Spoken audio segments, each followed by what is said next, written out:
વાત આગળ ભાવનગરની કરીશું, જ્યાં એસટી વર્કશોપ દારૂનો અડ્ડો બનતા મોટી કાર્યવાહી કરવામાં આવીને એસટી વર્કશોપમાં દારૂનો જથ્થો મળતા 7 કર્મચારીઓ સસ્પેન્ડ થયા છે।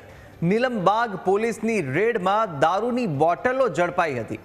ગોડાઉન, વોશ એરિયા અને બસ ડ્રાઈવરોની પેટીમાંથી દારૂની બોટલો મળી હતી। જવાબદારો પર કડક કાર્યવાહી, વધુ તપાસ શરૂ કરવામાં આવી છે। તો ભાવનગરની આ ઘટના છે, જ્યાં એસટી વર્કશોપ દારૂનો અડ્ડો બનતા કાર્યવાહી હાથ ધરાઈ। વધુ વિગતો સાથે સંવાદદાતા સિદ્ધાર્થ ફોન લાઈન પર જોડાયા છે। સિદ્ધાર્થ, એસટી વર્કશોપમાં દારૂનો જથ્થો મળી આવ્યો?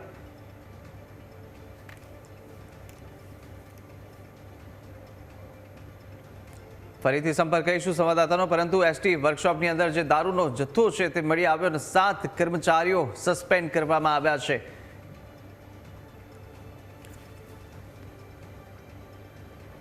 વધુ વિગતો સાથે સંવાદદાતા સિદ્ધાર્થ ફોન લાઈન પર જોડાયા છે। સિદ્ધાર્થ, 7 જેટલા કર્મચારીઓ તેમની સામે કાર્યવાહી કરવામાં આવી અને દારૂનો જથ્થો પણ ત્યાં આગળથી મળી આવ્યો છે, શું વિગતો? જી, ચોક્કસથી આપને કુશાગ્રે જણાવી દઈશ। 2 દિવસ પહેલા બાતમીના આધારે નીલમબાગ પોલીસ દ્વારા જે એસટી વર્કશોપ છે ત્યાં રેડ કરવામાં આવી હતી અને એસટી વર્કશોપની અંદર એક જે રૂમ બંધ હતો ને તાળું મારીને રાખ્યું હતું, એ તાળું તોડીને અંદરના થેલામાંથી દારૂની બોટલો કાઢવામાં હતી। સાથે સાથે જે ડ્રાઈવરો હોય છે એ લોકોની પેટીઓ હોય છે, એ પેટીની અંદરથી પણ દારૂની બોટલો મળી આવી હતી અને જેને લઈને જે ડેપો મેનેજર એસડી સુથાર છે તેમણે કાર્યવાહી કરી હતી અને 7 કર્મચારીઓને સસ્પેન્ડ કર્યા હતા।